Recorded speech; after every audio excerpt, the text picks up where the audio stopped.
ലാലേട്ടന്റെ പണിഷ്മെന്റ് ഒക്കെ കിട്ടിയപ്പോ എങ്ങനെ ഉണ്ടായിരുന്നു? ഇല്ല, എനിക്ക് ആക്ച്വലി അതും എന്റെ പ്രതികരണം കൂടി പോയി എനിക്ക് തോന്നിയിട്ടില്ല.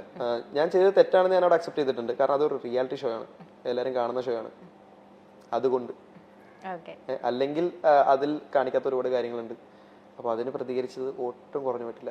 അത് റംസാൻ എവിടെ പറയുന്നുണ്ടായിരുന്നു എന്ന് വെച്ചാൽ നമ്മള് ഇഷ്യൂസ് ഉണ്ടായിട്ട് അത് സോൾവ് ചെയ്ത സംഭവങ്ങളൊന്നും പുറത്ത് കാണിച്ചിട്ടില്ല. അല്ല, അത് അവരുടെ ഇഷ്ടമാണ്, അത് അവരുടെ റിയാലിറ്റി ഷോയുടെ ഒരു റൂട്ടാണ്, അത് എഗ്രിമെന്റിൽ തന്നെയുണ്ട്. സോ അത് നമുക്ക് നോക്കേണ്ട ആവശ്യമില്ല. ഇപ്പൊ ഓഡിയൻസ് എന്ത് കാണുന്നു നോക്കിക്കഴിഞ്ഞാലാണ് ആ പേടി, ആ ടെൻഷൻ, ആ കാര്യങ്ങളൊക്കെ അവിടെ നടക്കുന്നത് നമുക്കറിയാലോ. ഇപ്പൊ അതിന്റെ ഉള്ളിൽ തന്നെ ബാക്കിയുള്ള കണ്ടസ്റ്റൻസിനോട് ചോദിച്ചു നോക്കിയാൽ പോരെ. റംസാൻ, ഒരു സെഗ്മെന്റും കൂടെ, ഒരു കോളേജ് ഫ്രണ്ട് എന്നുള്ളൊരു സെഗ്മെന്റ് ആണ്. അപ്പോ ആരെങ്കിലും വിളിച്ചിട്ട് ഒന്ന് ചോദിക്കാൻ റംസാനെ പറ്റി എന്താ അഭിപ്രായം എന്നൊക്കെ ചോദിക്കട്ടെ. എന്നെ പറ്റി എന്റെ ഫ്രണ്ടിനെ വിളിച്ചു കഴിഞ്ഞാൽ നല്ല അഭിപ്രായമല്ലേ പറയുള്ളൂ. അങ്ങനെയൊന്നും ഇല്ല, മോശം അഭിപ്രായം പറയുന്ന ഫ്രണ്ട്സും ഒക്കെ ഉണ്ട്. അപ്പൊ ആരെയാ നമ്മള് വിളിക്കുക? സനിയനോ അല്ലെങ്കിൽ ദിൽഷേനെ ആരെങ്കിലും വിളിക്കോ? സനിയ എനിക്ക് തോന്നുന്നു എന്തോ ഷൂട്ടോ പരിപാടിയായിട്ട് നിൽക്കാണ്. ദിൽഷ പ്രാക്ടീസിലാണ്. ഓക്കെ, അപ്പൊ ആരെ നമുക്ക് വിളിക്കാൻ പറ്റാ? നമുക്ക് പ്രാക്ടീസ് മുടക്കി നോക്കാം. ഓക്കെ. അയ്യോ, വിളിക്കുമ്പോ തന്നെ മങ്കിന്ന് വിളിക്കും. അത് കേക്കണം. മാറ്റിക്കും. എടി, ഞാൻ ലൗഡ് സ്പീക്കറിലാണ്, ഇന്റർവ്യൂലാണ്. നീ പ്രാക്ടീസിലാ?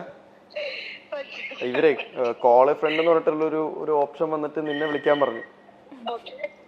അപ്പൊ എന്താണ് റംസാനെ കുറിച്ച് എന്താ അഭിപ്രായം? എന്നെ കുറിച്ച് രണ്ടു വാക്ക് പൊക്കി പറയാൻ? ഇല്ല, അഭിപ്രായം പറഞ്ഞാൽ മതി, അത് പൊക്കി പറയണമെന്നില്ല. അഭിപ്രായം പറഞ്ഞാൽ മതി. എന്നെ പറ്റി പറഞ്ഞോ.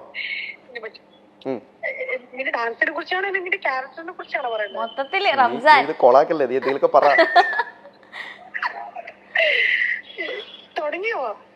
ഓൾറെഡി ഇവിടെ ഷൂട്ട് ലൈവ് പോയിക്കൊണ്ടിരിക്കുന്നു, പറ.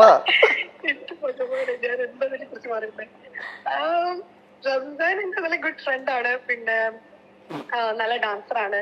എനിക്ക് ഡാൻസ് ചെയ്യാൻ ഏറ്റവും കൂടുതൽ ഇഷ്ടമുള്ള ഒരു ഡാൻസർ റംസാൻ. പിന്നെ ഞങ്ങൾ കുറെ വർഷങ്ങളായിട്ട് അറിയാം.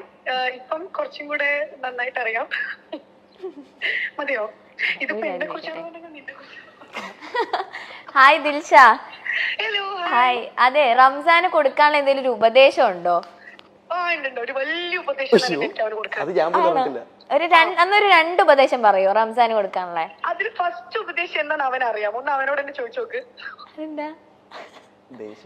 ദേഷ്യാണോ? കറക്റ്റ്. ഓക്കെ, അതിലെങ്ങനെയായിരിക്കും ദിൽഷ എങ്ങനെ ഉപദേശിക്കാൻ പോകുന്നത് ആ കാര്യത്തില്? ഇല്ല, ഞാൻ അവന് കുറച്ച് ദേഷ്യം കൂടുതലാണ്. അപ്പൊ ഞാൻ എപ്പോഴും ഇങ്ങനെ ഇടയ്ക്ക് ഞാൻ ദേഷ്യം വരുമ്പോ ഞാൻ പറയാറുണ്ട്, നീ അതൊന്ന് കുറച്ചൊന്ന് കൺട്രോൾ ചെയ്യുന്ന ഞാൻ ഇടയ്ക്കിടയ്ക്ക് പറയാറുണ്ട്. അത്രേ ഉള്ളൂ. പക്ഷെ അത്ര ഇതൊന്നുമില്ല, ഓക്കെയാണ്. ദിൽഷയ്ക്ക് കിട്ടിയിട്ടുണ്ടെന്ന് തോന്നുന്നു നന്നായിട്ട്. റീൽസ് എടുക്കുന്ന ടൈമിലൊക്കെ എനിക്ക് ഏറ്റവും കൂടുതൽ ദേഷ്യമാണ് അവൻ വഴക്കാണ് കിട്ടാറ്. ഓക്കെ. പിന്നെ രണ്ടാമത്തെ ഉപദേശം?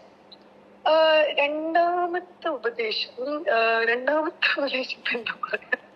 ഇത് കഴിയുമ്പോ ഞാൻ അവനെ കാണുന്നുണ്ട്. രണ്ടാമത്തെ ഉപദേശം ഇത് തന്നെ. രണ്ടാമത്തെ ഉപദേശം നമുക്ക് ഇത് തന്നെ പറയാം.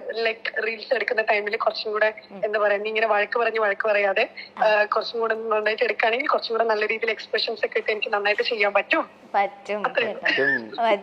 കേട്ടോ. Okay Dilsha, thank you so much. Practice ഒക്കെ നടക്കട്ടെ. ശരി. കേട്ടല്ലോ 2 ഉപദേശം.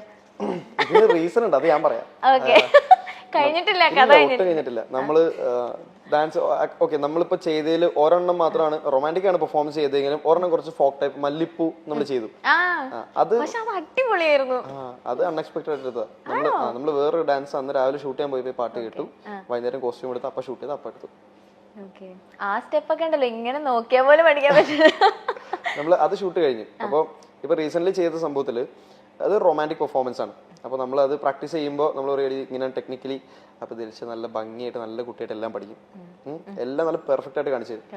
അപ്പോൾ വേറെ സംഭവം എന്ന് വെച്ചാൽ എനിക്കൊരു ക്രൂവോ എനിക്കൊരു അങ്ങനെ ആരും ഇല്ല. അപ്പം നമ്മൾ തന്നെ പ്രോപ്പർട്ടി സെറ്റ് ചെയ്യണം, നമ്മൾ തന്നെ ലൈറ്റ് സെറ്റ് ചെയ്യണം, ക്യാമറ മാത്രം വേറെ ആൾ വരും. അപ്പോൾ പ്രോപ്പർട്ടി എടുക്ക് മാറിപ്പോവും. അപ്പം പിന്നെ നമ്മൾ സെറ്റ് ചെയ്യണം, കോസ്റ്റ്യൂം നമ്മൾ നോക്കണം, മേക്കപ്പ് നോക്കണം, എല്ലാം നമ്മൾ തന്നെ ചെയ്യണം. അപ്പോൾ ഇതൊക്കെ സെറ്റ് ചെയ്യുന്നതിൻ്റെ ഇടയിൽ ഷൂട്ട് ചെയ്ത് ഇങ്ങനെ വരുമ്പോൾ ആൾ തെറ്റിക്കും. അപ്പൊ എനിക്ക് ദേഷ്യം വരില്ലേ? അല്ല റംസാൻ, ചെറുതായിട്ട് അത് പ്രാക്ടീസ് ചെയ്ത് നന്നാക്കിയ സംഭവം, എല്ലാം പെർഫെക്റ്റ് ആക്കിയതാ. എന്നിട്ട് തെറ്റിക്കുമ്പോൾ ഞാൻ പറയും അതും ഞാൻ ദേഷ്യപ്പെട്ടല്ല പറയും, ഞാൻ എന്തെങ്കിലും പറഞ്ഞു കഴിയുമ്പോൾ അവിടെ ദേഷ്യമായിട്ട് തോന്നുന്നതാണ്. പക്ഷെ പാവം ഇങ്ങനെ ദേഷ്യപ്പെടരുതിട്ടാ. ദേഷ്യപ്പെട്ടില്ല ഞാൻ കുറച്ചുകൂടെ എക്സ്പ്രഷൻ ഒക്കെ ഇട്ട് ചെയ്യാന്നാ അത് പറഞ്ഞേക്കുന്നത്. വെറുതെ തള്ളണ അങ്ങനൊന്നുമില്ല. ഓക്കെ. ദിൽഷ കരയോ പെട്ടെന്ന്? റംസാൻ വഴക്ക് പറയുമ്പോഴും കരയോ? ഞാൻ നമ്മളെന്തെങ്കിലും ഒന്ന് ചെയ്യടി എന്ന് പറഞ്ഞാൽ മുഖം മാറും. മുഖം മാറും. ഓക്കെ. അപ്പൊ okay Ramzan, thank you so much ഇത്രയും നേരം നമ്മുടെ ടൈം സ്പെൻഡ് ചെയ്തതില്. റംസാന്റെ എല്ലാ ആഗ്രഹങ്ങളും നടക്കട്ടെ. ഡാൻസ് ഇനിയിപ്പോ നമുക്ക് അങ്ങനെ കഥക്ക് പഠിക്കാൻ പറ്റണേന്നുള്ളൊരു ആഗ്രഹം അതങ്ങനെ നിൽക്കുന്നു. ഉണ്ട്, അതെല്ലാം നടക്കട്ടെ. ഗ്രാജുവലി ആണല്ലോ. അപ്പൊ ഇപ്പൊ എന്റെ അടുത്ത് പറഞ്ഞ കാര്യങ്ങളൊക്കെ എന്തായാലും നടക്കട്ടെ. അതുപോലെ തന്നെ മൂവി റംസാന്റെ ആഗ്രഹം പോലെ നല്ല ക്യാരക്ടേഴ്സ് ഒക്കെ റംസാന് ചെയ്യാൻ പറ്റട്ടെ. ഇനിയും ഒരുപാട് ഹൈറ്റ്സിൽ എത്തട്ടെ. ഒരൊറ്റ റിക്വസ്റ്റ് ഉണ്ട്, ഈ റീൽസ് ഒക്കെ നിങ്ങൾ ആദ്യം ഒരു പ്രോമോ ഇറക്കില്ലേ, അത് കണ്ട് നമ്മൾ ഇങ്ങനെ ഇരിക്കുകയായിരിക്കും. പെട്ടെന്ന് തന്നെ അതിന്റെ ഫുൾ വീഡിയോ ഇറക്കിയേക്കണം. ഭയങ്കര ലേറ്റ് ആക്കി അങ്ങനെ ഒന്നും ചെയ്യരുത്.